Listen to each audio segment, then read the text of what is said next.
this is what like hooked me and made me think like, no, I want to hear everything this guy has to say because it felt so relatable, cut me right to the heart. I don't know if you'll remember coming across this quote near the beginning of the book. Okay, so what was what was the author's name again? Werner? Kenny Werner? That's Does right. that sound Yeah. right? Hmm. So Kenny's talking about when he was younger, and Kenny says, hell on earth is waking up with expectations every morning and going to sleep disappointed in yourself every night. Oh, man. Right? And how common that is for so many of us. Yeah, man. I mean, like, I feel like it's good, like, it's smart to operate that way to think, like, if I'm having this experience, probably other people are having this experience too. You know what I mean? For sure. And so my assumption is that, like, we can all relate to that. But because it's so relatable, it sure does feel like, I don't know, personal in a way, right? It's just like unbidden tears came to the back of my eyes, and I thought, okay, well, let's hear what else this guy has to say. Right. You And know? like, why are we so accepting of that? Like, is it just a Yeah, complete lack yeah. of knowledge, like, and the inability to overcome because we don't Mm, know the steps, we don't know the pathway? Or is it just like we're just so complacent with suffering? yeah. Or is that just like part of the package? Is it like if you're gonna be human, you're gonna have to experience that? Right. What if there's no escape at all? I don't know. Well, I won't get into religion on this one, but Well, he did. oh wow, this is true. Sometimes, all right. Kenny Werner did. So sometimes when like a mosquito bites me, I think, oh dude, Mm. this all goes back to Adam. Ah. How terrible is Darn that? Adam.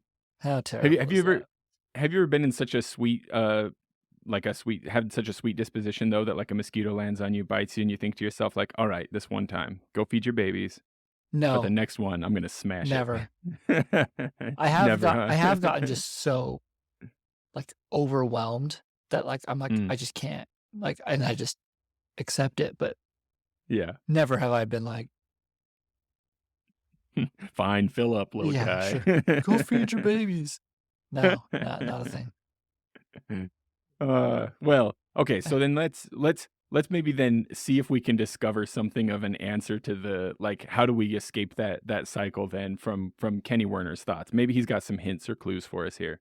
Right. Um to be clear, Mike Swan here, my good friend Mike Swan is back on the show. Mm, It's funny this has kind of become unofficially a thing that like first episode of the that's year, right. it's Mike Swan. That's right. and It's like 4 and years now or something.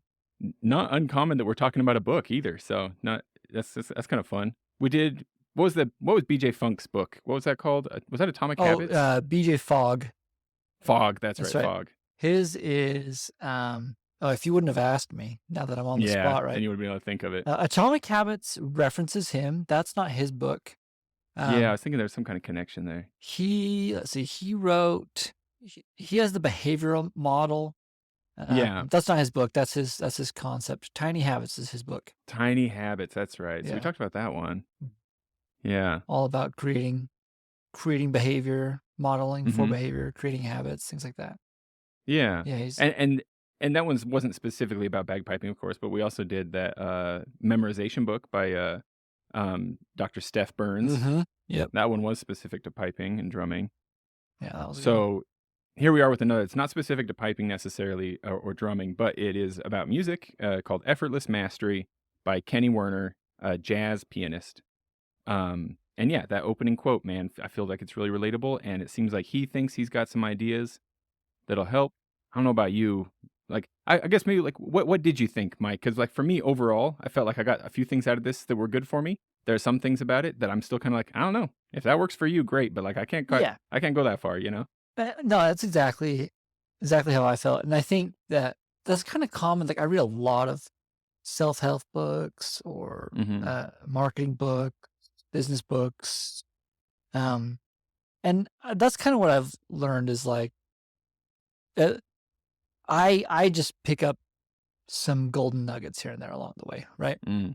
Maybe I'm just in a different place, so I can't take everything on like mentally. I can't understand what they're saying, Hmm. um, or for whatever reason. But I don't think I've ever picked up a book and been like start to finish 100%. Everything aligns with how I Mm. think and agree, and I'm going to put this roadmap into place. 100% every day from Yeah. wake until sleep, but rather you pull out like some big shifting key points, right? Mhm. So that's, to your point, that's what I felt like reading this. Like a couple big things stood out to me, while a lot of it, especially, he does say it's for like all musicians and stuff, but he really gets like, he starts talking about, I don't know, because the only music I understand is bagpipes. I have no like formal understanding of Mm. any other music theory, but he starts talking about like different chords and stuff like that, and I'm like, what? Like I'm not, and Yeah. so there's a lot of like, I think some specific stuff to the jazz playing. Yeah, he did get I mean, and a lot of the people that he quotes and talks about are jazz musicians specifically. It's like, if you know who Thelonious Monk is, then when he talks about Monk, you know what he's talking about, but if you don't, it's kinda like, "Oh, what the Yeah, heck? What are you talking about, man?" yeah. But so kind of like the big first thing near the beginning of the book that I came across that stood out to me Mm. was the fear-based playing, Yeah, right? yeah. What do you remember about that? That stood out to me as well. Yeah, so he talks about fear being an obstacle to creativity Mhm. and to flow. He talks about like the flow state, um, Yeah. which I feel like I've experienced, um, or I'm just experiencing like a total daydream effect, Hmm. not paying attention. But like, I've been there. The worst is when it's like in competition circle, Mhm. and it's just like you are just locked in. You're not even thinking, but things are just, you're in sync, Yeah. and then you're like, oh, and you take a step And then back, you're like you realize, this yeah. out of body flow experience, like, oh, this is just one. Where am I? Oh, and Yeah. then you just bomb because of it. But the I think I've mentioned before on the podcast, but I graduated with an arts degree, and then of Mhm. course doing music. Like I'm a creative, you're a creative. I Mm. think most people listening to this are what I label as creative people, as like, and Mhm. we learn about like formal education. So he doesn't talk about this in the book, but like formal education, I'm a true believer in this. The school systems we have right now do educate the creativity out of us, right? There's black and white, Mm. there's right and wrong. This is the answer to the math problem, you know? And so we start getting conditioned to have a right answer or be Yeah. wrong. And if we're wrong, like, it's not good to be told you're wrong. And then your classmates, maybe they make fun of you, maybe they think you're silly or dumb or whatever. But like, there's different things in life that will build up that little bit of fear for being wrong. And then we stop being creative, and then we stop exploring. Yeah. And so, I think he's probably relating this more towards like the jazz and like, uh, solo playing, or the groove of Improvising comes things. up a That's lot. the word I'm looking for. Yeah, improvising. Yeah. But Yeah.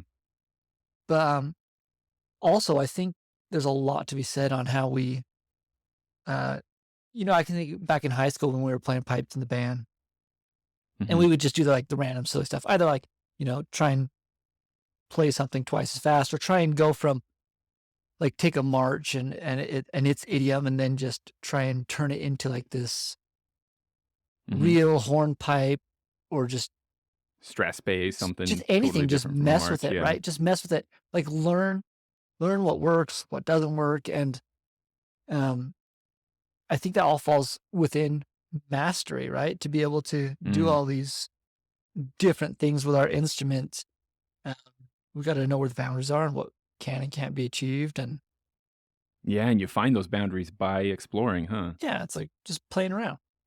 It's funny looking back on that, like, exactly what you're describing, thinking about those days in the band room there and how, like, we were playing music. That's Oh right. oh, yeah, yeah, that's what we were doing, you know? Yeah. Making me feel kinda nostalgic too. Right. And there It was, and then it hits on the next point that he talks about in that fear based playing is like, and what I kind of mentioned earlier, there's no, when we're doing that, there's like, so what if we're wrong? Like we're just goofing around, having fun, you know, Yeah. and we can, we can play without anxiety, which is, I think he says, um, anxiety and self criticism are these Yeah. two major things that will hold us back from achieving mastery. Mm.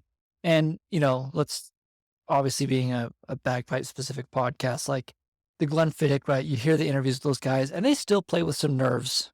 For sure they do. Sure. Sure. But I think there's a different level when you talk about anxiety and then, that self criticism, um, just being in our own heads. How often have we made a mistake or two in a solo and we just self criticize ourselves while we're playing? Yeah. Man, that's a lot of Yeah. work. That's a lot of use of the word self in that sentence.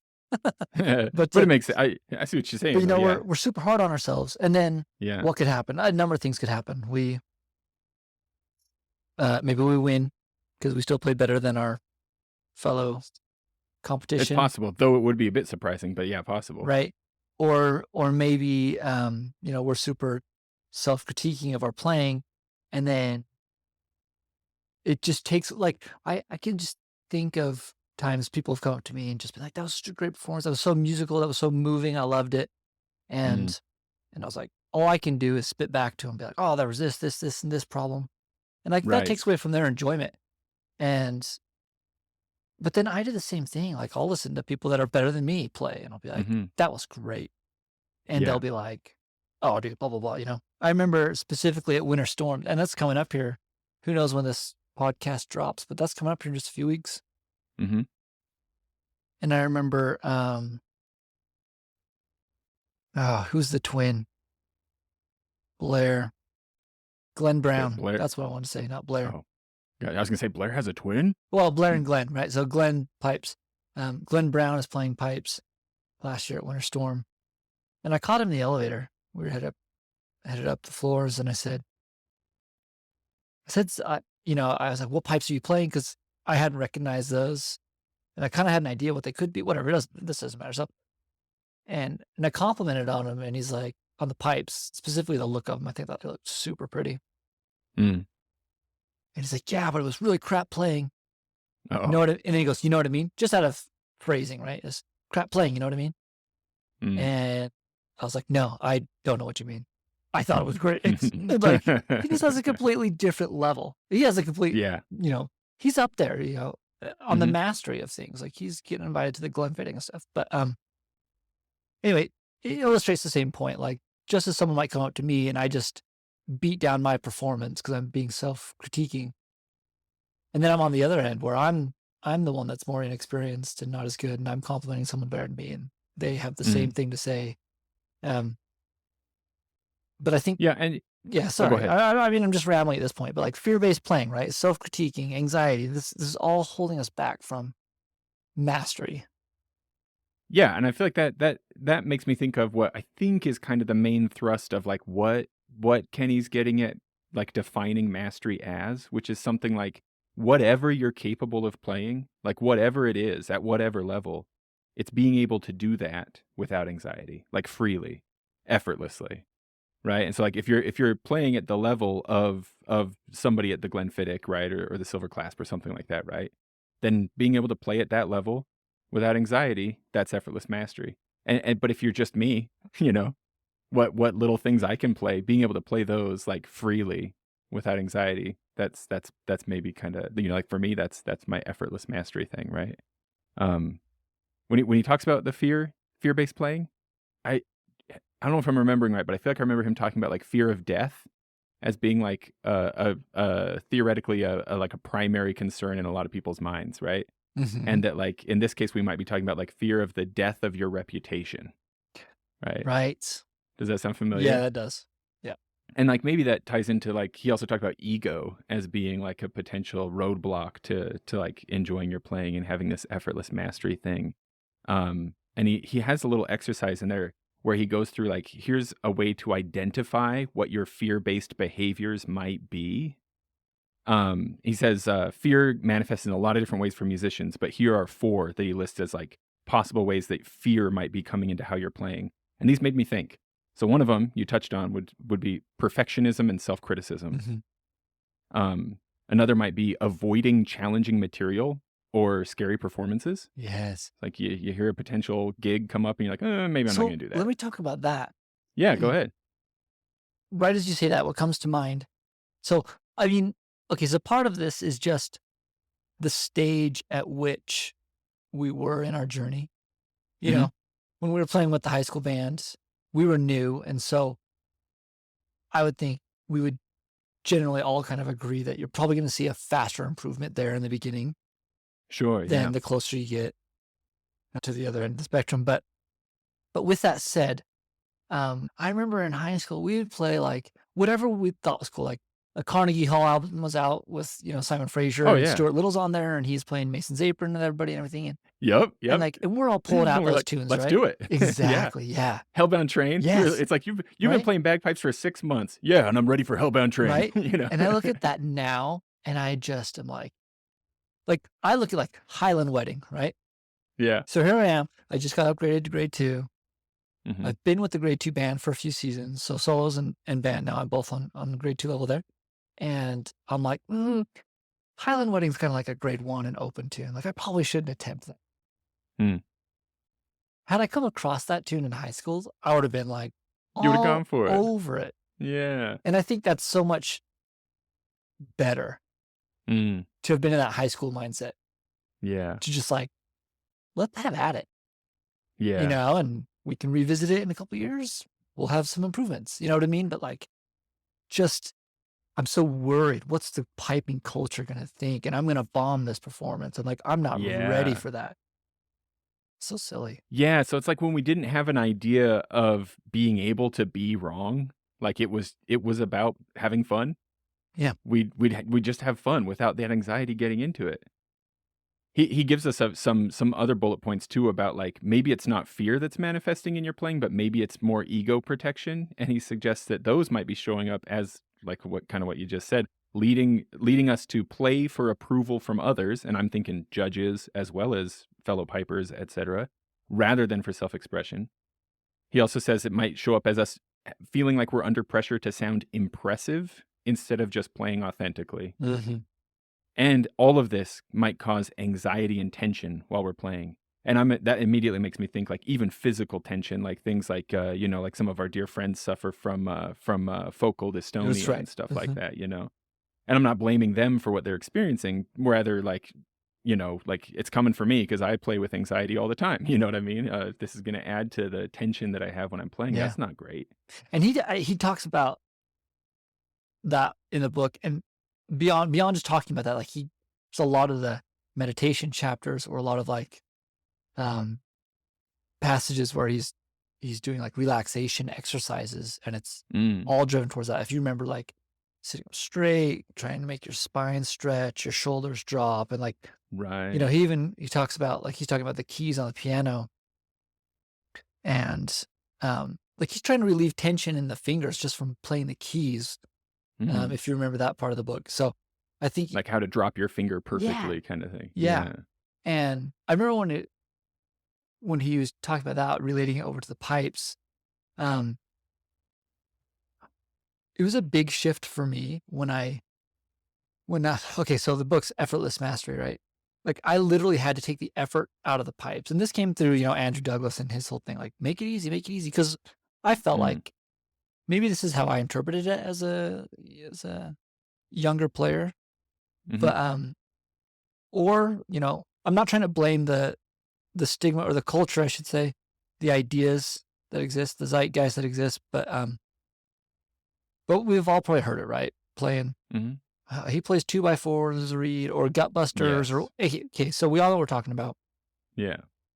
Whether or not that was self-imposed or taught to me, um, it it wasn't until recently, like Mhm. within the last 5, 6 years, where I was just like, screw it. If I'm losing tone because I have an easy read, at least my fingers can move if I have an easy read. And I made my bagpipes super easy. Mm. And then I could effortlessly, without tension, play in my wrists, my hands, my fingers, trying to just pivot off the elbow onto the bag, things like that. So I think I remember when you were going through that because I remember you asking me because I mentioned that I had played Zach's pipes yes, once, yes. and you asked me if they were easy to play, and yeah, that's exactly what I had You're like observed, like, easiest pipes I've ever smooth played, as butter. right? Yeah, so easy Yeah. to play. And he's the Exactly. best bagpiper I've ever known, you know, Mhm. and I also was sitting there thinking like, well, to do good, you gotta be busting your gut, you know, you Yeah. better be risking a hernia to get good sound. And I still think of that, like, I'm breaking in some new reads, it's the off season, we're just getting ready for well, I guess I started this a couple months ago, the season ended, Mm, I'm like, "Let's get some new solo reads going," we got Winter Storm coming up, and same thing, like, I know where I'm at. What did I do? I ordered a reed one step above the strength I normally order mm, because I just have this thing convinced in my mind that I'm gonna have a better sound, and, like, mm, I brought myself to tears trying to play this stupid reed hmm. until I just shaved the crap out of it, and now I'm like, did I alter it so much? Did I adjust it so far to get it back where it's comfortable that I've physically like, messed up the sound or the Right. Maybe would you have been better off getting a reed that was made by yeah, the maker to sound at the pressure you want? yeah. And there's Yeah. I think there is a little bit of a break in, so you can get it just a little bit stronger, but this Sure. was more than a little bit stronger. And so, I just kind of went through this with a buddy in our band last season about Mm, this same time because we were at Winter Storm and we got into the discussion of like watching the gold medalists play and how relaxed they look and then I talked mm. about my pipe setup and how easy and the whole thing with you and Zach's pipe and other people's pipes I've played that like they sound just fantastic and then you jump on them and you're like this is so easy. Yeah. Um so anyway, just I've been striving in my instrument Mhm. setup to make my pipes like I'll pick up a practice chanter and just rail a piece of music and be like that was Mm. great and Mhm. then jump on the pipe and just absolutely have no dexterity in my fingers to do it. And that's Yeah. kind of like a reevaluation of like, how easy is my pipe? You know, Yeah. in this Now effortless mastery, I think things really need to become effortless. yeah, Like, remove as much of that effort from it as you yeah, can. what's the descriptive word? You're more of a linguist than I am. Not a pun, not a double entendre, but like, Is that metaphor? well, the book's effortless mastery. Mm. And I think he's talking about like how to become a master effortlessly. But then Oh. like I truly think playing has to become with the least amount of effort. Yeah, okay, I see what you mean. It is kinda like a double entendre, just that double entendres usually are dirty. This one's not Exactly. dirty. Maybe that's why I didn't think that's what it was. Yeah.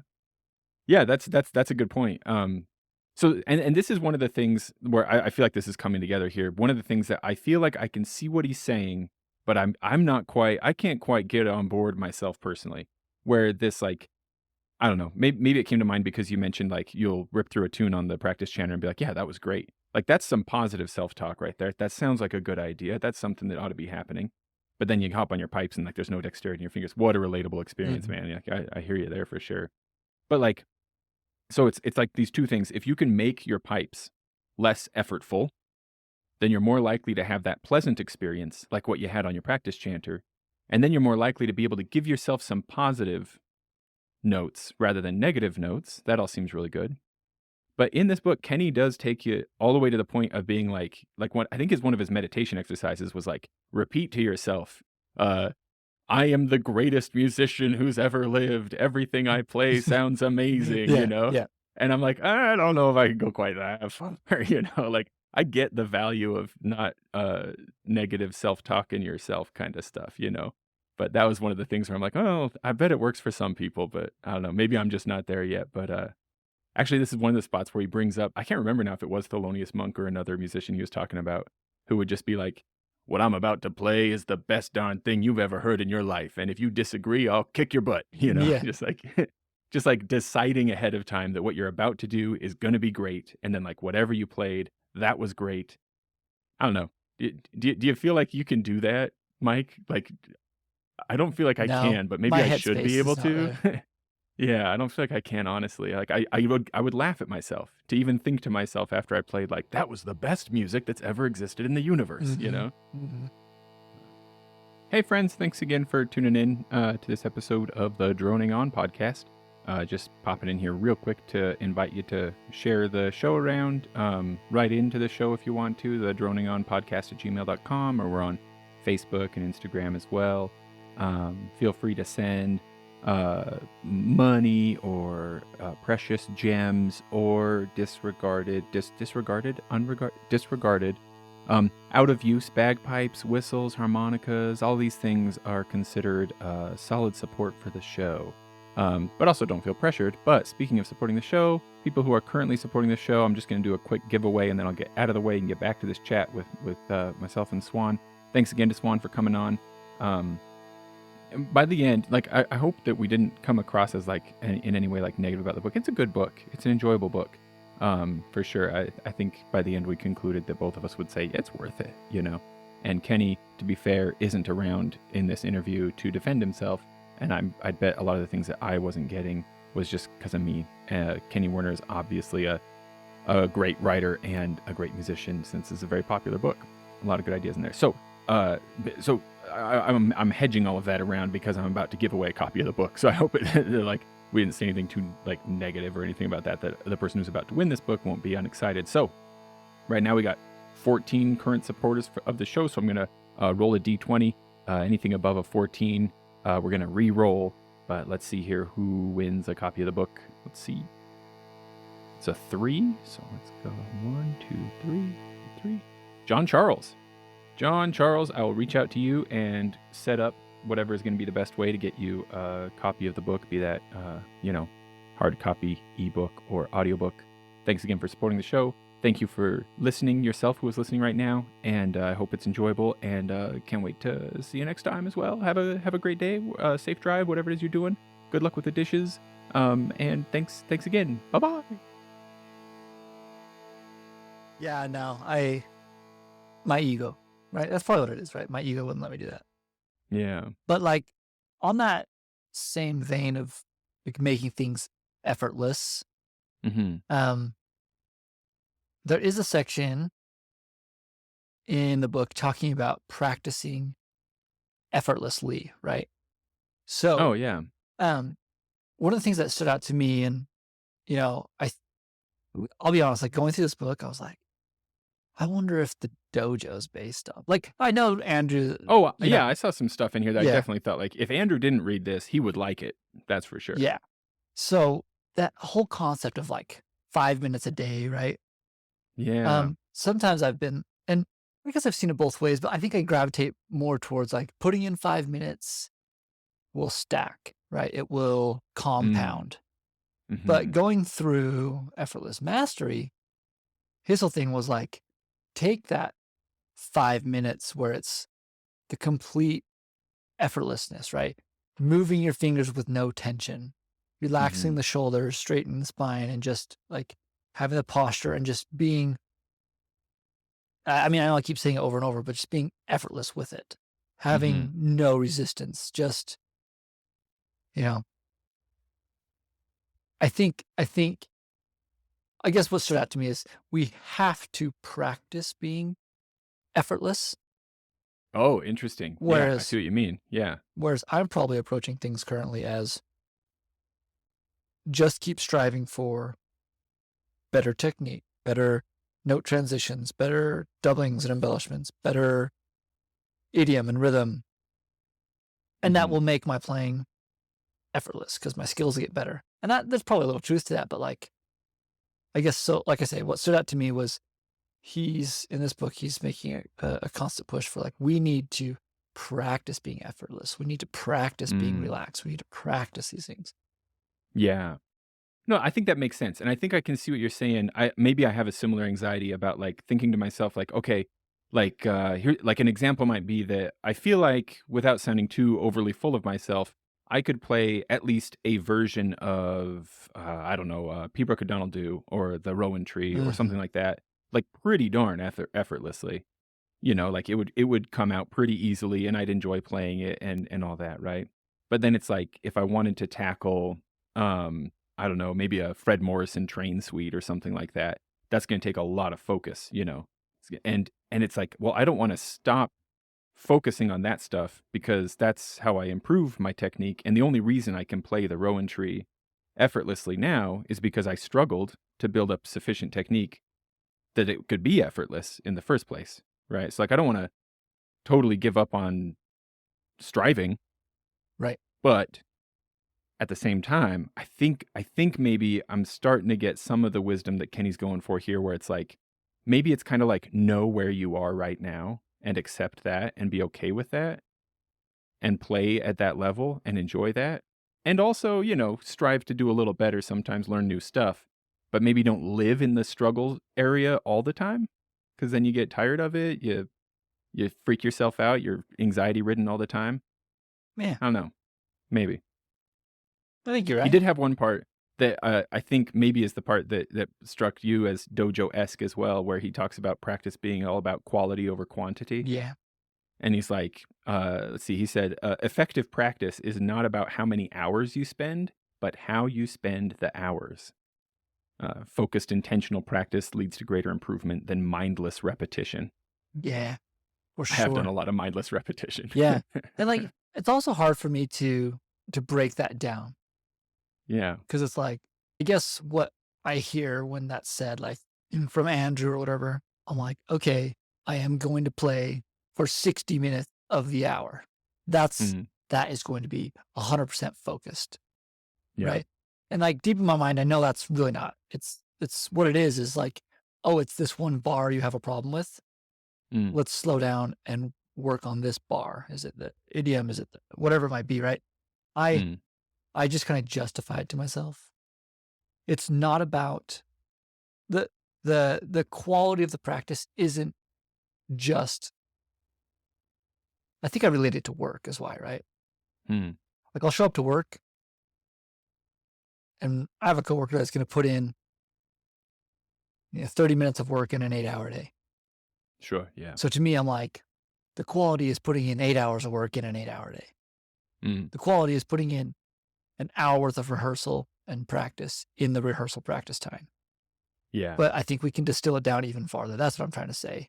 Let's Mm. get beyond just using all the time and not wasting it, but let's also focus on this is the problem area. This is Ah, the yeah. task to improve on, to work on, the I hang think I it. see what you mean. Yeah, I feel like maybe the one approach is kind of like a wide-headed hammer approach to a problem where you just kind of smash through it, versus like a more precise, thought out, careful approach. Mhm. Maybe. Mm. In fact, he does have another like kind of bullet points for us for some practical tips for focused practice. I don't know if these would bring anything to light, maybe, but what he provides in the book at least is he suggests that you set a clear, specific goal for each session.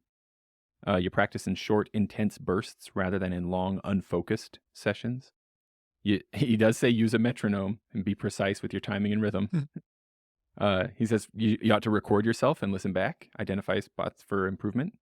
And he also says take frequent breaks so that you can maintain focus and not Yeah. get physically strained. Yeah, that one stood out to me. I remember that. Take breaks, let new skills and ideas Mm, settle, you know? yeah. Which I don't think I would have thought of that, but after he said that in the book, I did think to myself, like, no, yeah, how often have I been trying to learn a tune and I've got like a section of it that's really hard? Fred Morrison keeps coming to mind. He's got some embellishments in some of his tunes, the way that they're written at least, that are not embellishments I've ever encountered otherwise. So like it takes like some weird brain wiring to like figure out like, oh, like the C drops there instead of there kind of thing, right? Mhm. And I'll work on it and not get it, but then the next day it comes out. So it's like let it soak in a bit, I guess, let it percolate a little kind of thing. Yeah, that Take a makes little break sense. on it. Hmm. Well, actually, he did have a clarifying point later on in the book that I think maybe would be useful to me for myself when I think to myself like, I guess like how do I hit this nail on the head? It's like Kenny Werner is advocating for a level of self acceptance that is beyond my capability at present. And I don't know if that's because I'm being realistic or if I need to be nicer to myself or what it is exactly. But it's like I can be on board with it for a while, but it goes beyond what I think I can actually do. But he does have this clarifying bit toward the end of the book where he says that self acceptance can be used as a tool. And I feel like maybe for me, if I treat it more like a tool, like I know that what I just played isn't something I like. But maybe if I know how to use that tool, I can go, But hey, it was cool. It was unique. It was an opportunity for exploring the boundaries. You know, like if I reframe it like that high school experience that you're describing, right? Yeah. Instead of framing it as, "Wow, I suck. I can't believe I messed that up again. I can't even tune my bass drone." You know, if I instead frame it as like, "What a funky dissonance my drone's just made." That's not me saying I love this. This is the best sound in the world. But it's also not me saying I suck. You know, it's like that's a way to use self-acceptance as a tool maybe, to be like, "Oh, what an interesting discovery I've made." Probably never gonna trot this out in front of a crowd, but, you know, Yeah. different way of framing it. Yeah, I can see that. I also think of like, as we've been having this discussion, rehashing these points, I think a lot of um like the Japanese culture, and I forget what the name of it is. They have a specific name of the process that they go through towards mastery of something. Hmm. And it basically distills down in a much better explanation, and I think that than we offer in English, but like it's the whole phrase of like it's the journey, not the end goal, Mm. right? Oh, sure, yeah. I think being self-accepting keeps a positive aspect and a positive spin on it. It doesn't let you get discouraged. Um and you know that like this is where I'm at and I accept that, instead of just telling yourself that was great. Either telling yourself that was terrible and then you just get frustrated and don't work on it and just stop because you're frustrated, Mm. or being unrealistic and be like, that was fantastic. And so you don't have anything to work on and move forward from. Just being realistic and being like, Yeah. this is where it's at. This is as good as I play. And let's be positive about that. Here's good things. And then the next thing I want to work on is I had a hard time with that idiom, That's it. You nailed it. you You know? nailed it there, dude. That's you're absolutely right. I think that is part of the hesitancy I have to like go all the way because it feels like these are two unuseful ends of a spectrum. I tend to live in the negative self-talk end of the spectrum. And what I'm at least understanding from this, at least some parts of the book, are like an unrealistic level of self-acceptance. Yeah. So like, so Yeah, like it's too much. here's an analogy that was told to me once, right?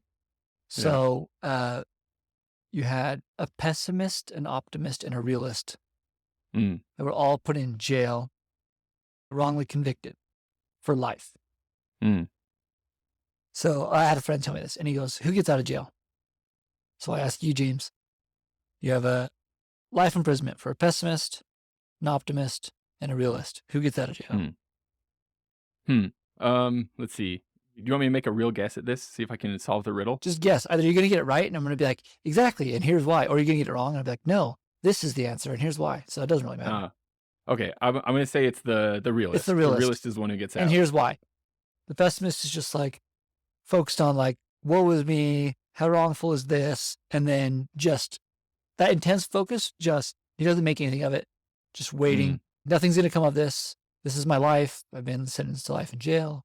I'll die mm, here. And so he just lives out and dies there. mhm, The optimist is just the opposite, right?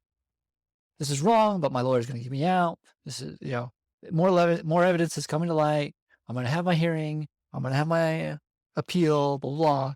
And it goes on and they live out their life mm, hoping and waiting for the best and then die in jail. And the realist looks at a situation and says, I need to do X, Y, Z, right? mm. I Write can't letters wait. or I just can't whatever it wait is. for this to happen. And I can't Yeah. just not do anything about it because woe is me, right? Mm. I mean, this is a pretty poor analogy, but like, No, the, I'm digging it. Yeah. I think what it boils down to in this analogy, it's that particular one is like the work and effort that we put in, right? We can't be like so on the negative side that it's just give up. And we can't Mm. be so delusional that we put in no Yeah. effort and work, Yeah. We just like think like I've got it. I've got it made. Every sound I make is amazing. So right? nothing to work on. So, That's good. That I think that makes a lot of sense, Swan. Really. I think that's helpful. And I don't know that was that Kenny Werner's intention here really is to go too far. Maybe it's just that I'm not getting it, and maybe it's also maybe he recognizes that most of us are living too far on the negative side of the spectrum when it comes to how we feel about our music, our art, etc. And so maybe he's pushing it too far to the other end to help mhm. us find equilibrium. Maybe I don't know. Never met the guy. Not Right. sure. Um, I would but think, that's I would think, uh, I think maybe if I wanted to hammer something harder in this podcast, what I, mm, what I don't think, and I explained everything 12 different ways. So maybe we've already hashed this out a number of times, but I'll just repeat it. But mm, I really think a lot of what he's saying boils down to like the tension from negativity, mm, from strenuous, whatever, bad posture or ego or whatever. I think all these things that are creating tension inhibit the ability to play relaxed, to play effortlessly, to progress, I mm. guess. You know what I mean? Yeah. Yeah, I think that makes sense, yeah. But I think I think in that book he talks that there's just a lot of physical and obstacles Hmm, that come with the negativity. hmm, You know, interpret negativity however you want, but like if it's the self-talk, if it's um whatever, this current skill level we're at, I don't know what I'm trying to say. Just, maybe even muscles tensing up because you know, you're, fearful. yeah. There was another thing that he talked about in this book, and I wonder if this will just be me confessing to something or if this is also relatable. But I feel like maybe approaching it in terms of like the things that he's talking about straight, like going straight to how do I apply this to my playing, maybe wasn't doable for me at all. But when he talked about the experience of applying this stuff to listening to other people play, it felt really relatable to me. I don't know if you remember toward the beginning, he kind of gives his life story and about how when he was a kid, he kind of leaned on music as like the one and only thing he could do, and he was always just naturally really good at it until he went to a big music school and suddenly he was not special anymore. He was Mhm. surrounded by really good musicians and a lot of them knew how to work in a way that he didn't know how to do. And so a lot of like what he had to prop his ego up suddenly was taken away from him. And he talks about the experience of hearing other students play, and instead of enjoying their performance or being being curious about the interesting things they were trying, you know, and having that ignite like interest within him, he would just tense up and get anxious and worried listening to other people play because he's like comparing them to himself the whole time. And even like going out to clubs and listening to professional musicians and being like unable to enjoy the performance because he's just thinking to himself like, "Oh my gosh, they're so good at that thing and I'm not as good at that thing," right? Yeah. Maybe it's just me, Swan, but I have done that I think for years with the bagpipes, you know? And I think I think mostly I'm free of it now. I think mostly probably just part of getting older. It's like I think part of it honestly is acknowledging that like I'm never gonna be a Lincoln Hilton, you know, Right. and that's okay. So I can just appreciate the amazing things that Lincoln Hilton is doing. Whereas I think maybe if I'd encountered Lincoln Hilton's music when I was, you know, I don't know, 16, 17 years old, there would have existed this possibility in my mind that like maybe I could be, you know, this superstar bagpiper. And that put me in competition only in my own head with whomever it was that was in front of me. Does that make any Yeah. sense? So, like, I Yeah. wouldn't be able to sit back and enjoy a performance because the whole time I'd be going, "Oh, like, I'm nervous because now I see that that person's so much better than me," right? It's like an ego thing, I guess. Yep. And I feel like letting go of that tension to listen to music in the first place maybe is the way that I can tiptoe into letting go of the tension for my own playing as well. Yeah. No, that makes a lot of Mm, sense. This had more to do with what one of the things you said in the beginning of that statement rather than how mm, you wrapped it up. yeah. But he talks about being able to be masterful in one thing at a time. Mm, And I thought that was kind of cool, right? Because you can break it down into these small chunks mm, and be like, I mastered, Scott the Brave, or I mastered blowing, yeah. or like he talks about I think this is when he's saying like if you're gonna play jazz, you need to learn 5-2-1, whatever. I don't know what he's talking Sure, about, yeah, right? the chord progressions, yeah. Right? But he talks about being able to have the skill set in that thing Mm, will allow you to like you need to have that foundation to build towards yeah, yeah. something else. But, you know, just because I guess don't take too big of a picture, right? Don't be like, I am a master trumpet player. Mhm. And it's like, Yeah. oh, well, you can play jazz, but can you play classical? You know what I mean? Right, Like yeah. that stood out to me, and I thought like that gave me a lot of hope, a lot of Mm.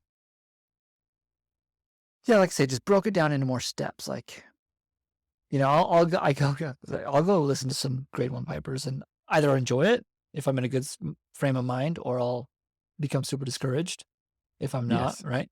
Yeah.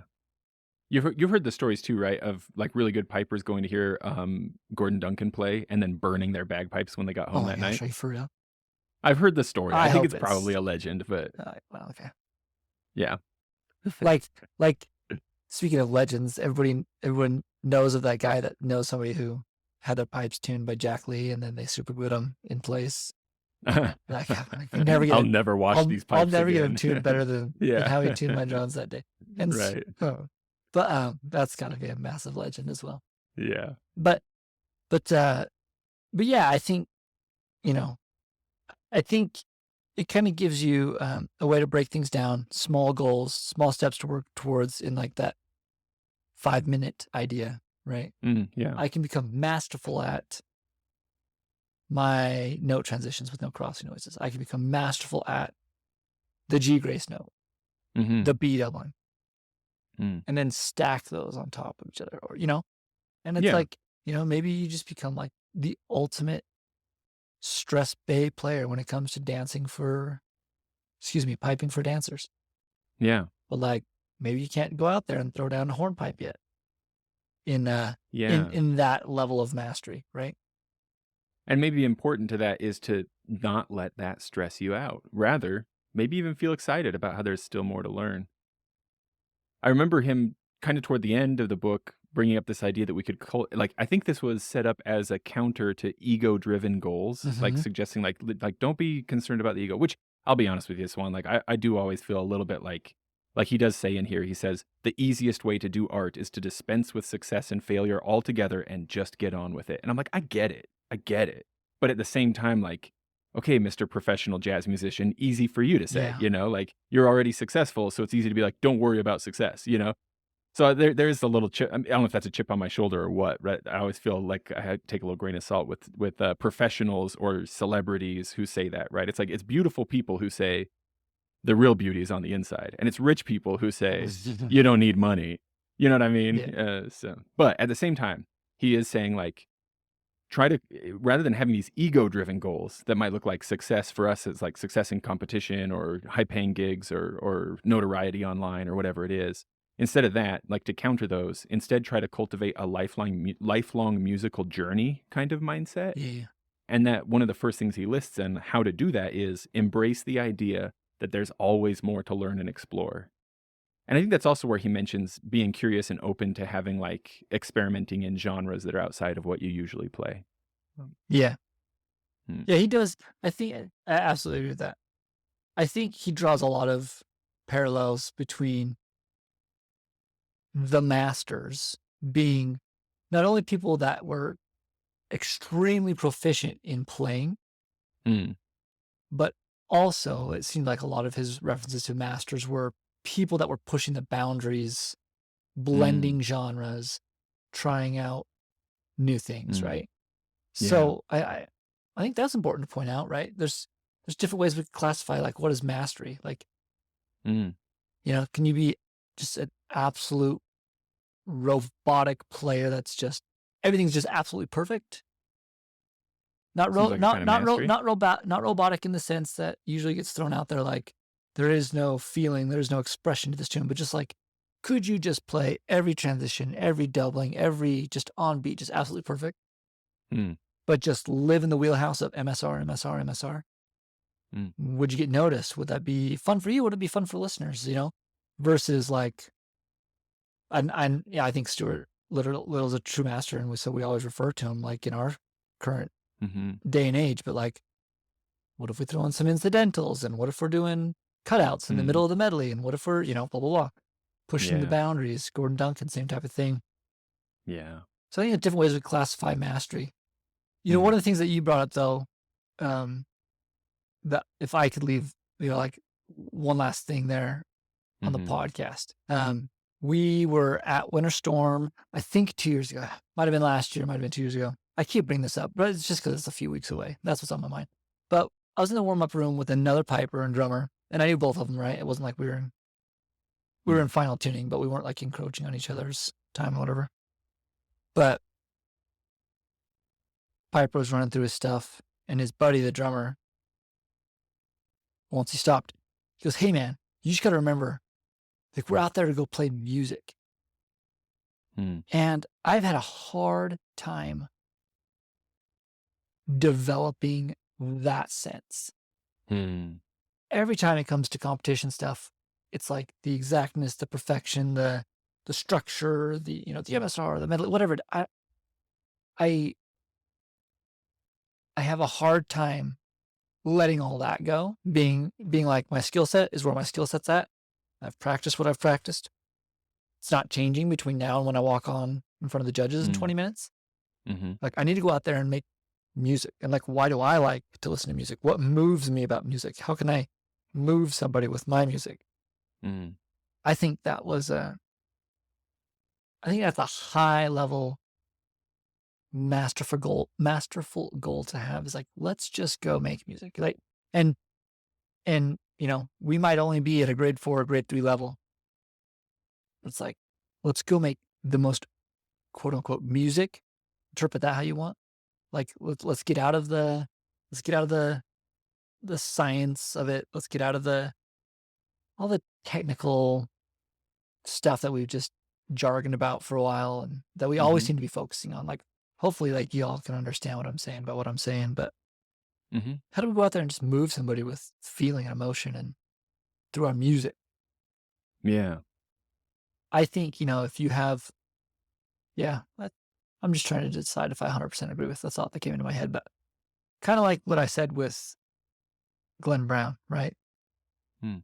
I was super moved by what he was playing it wasn't even the gold medal. It wasn't even a piping gold medal. He was playing for a drummer. It was during the drumming gold medal. That's interesting, But I though. was just Do you like, think that might have affected him a little bit, where the spotlight wasn't 100% on him, and did that free him up a little bit to be able to? well, here's what I'm getting at, right? He didn't think so. Yeah. When I caught him in the elevator, I'm like, dude, blah, blah, blah, blah. And he's like, yeah, Right, but it was yeah. crap He playing, thought it was crap, yeah. you know? But, it's like, I totally, well, one, his skill level's above mine. So I probably didn't notice half the mistakes he did. And Sure. if there was a few in there, like, I totally just let it slide by because the, Mhm. the other aspects of the music were there. Like, and it wasn't a terrible instrument setup, right? Drones were Mm. locked in, chanter was in tune, notes were clean. So, like, there were elements that he had mastered and he just Yeah. performed great music, you Mm. know? This feels like, another point for that equilibrium thing, that being in the middle, because, like, if stuff like his instrument setup or his technical skill set were so far off that they got in the way of the music, then they'd be in the way. But they Yeah. were good enough that they weren't in the way of the music, they were probably even enhancing it. But then that technical stuff, like you say, it's hard to describe exactly, but I think we all know what we're talking about. That seems to have not been his main focus, or at least it's not the main thing that was getting to you. It was the music. The music was coming through. Yeah. Oh. So all that to be said, I guess we've just, you know, contradicted the entire book. And so, do we recommend this book? Should everybody go get a copy? Yeah. Right. So, like I say, to piggyback off that, right? I do Yeah. think there were some gold nuggets in there and it was fun to pick up a few things. And there were a lot of like woo woo and there was a lot of stuff I'm like, this doesn't apply to me. And maybe I'm just immature to think that, right? Maybe I'll revisit this in 4 years when I've developed more and been like, oh, now I understand. Mhm. But, you know, recap, if I had a couple bullet points to recap, what really stood out to me was let's make it effortless in our Mhm. strive for mastery. So that's bullet point number one. Make it easy, make it effortless, right? And also, when we're at that mastery level, we're going to be effortless in it, right? Like we're going to have like no ego in our mind as we're doing that, right? Like we're Mm. not going to be able to, we have to have that playful exploration. We have to have that joyful, Mhm. engaging mindset. Um, you know, Mhm. I think of my at-home practices and then how I perform, and just I amp up the necessity to play well instead of just being like, let's make this effortless. Let's go have fun. Yeah, that's an interesting point. That's the difference between the two, huh? Yeah, amp up the anxiety, basically, is the only Well, it's difference. totally on me too, right? No, but I do the same things, you know, so it's freeing to have somebody else say it out loud. Yeah. What do you think? If but, like, and Kenny's not here, so he's not gonna be offended.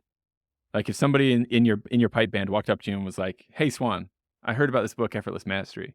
Should I spend the" I don't know what it would cost him, 12, 15, $20 to get a copy and spend the time to read it? Is it worth it? I would say, you want a short answer or do you want a long answer? It's gotta be short at this point. We I would hit say the end of yes. the episode, really. I'd Yeah. say yes. You know, Mhm. it's like, I'll give a short explanation because Yeah. there's gold nuggets in there, and at $12, it's like as cheap as getting lunch. If you gotta skip lunch on Monday, so you can go buy the book, Mhm. there's stuff to be picked up, and I think it'd be really good for you.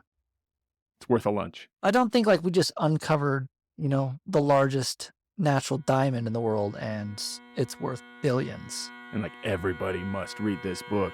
right? Yeah. But it's like I already started the podcast by telling you, like, I listen to self-help stuff all the time. I was like, you know what? Mhm. This had some good nuggets in there. Yeah, I feel like I got some stuff out of it. It was good.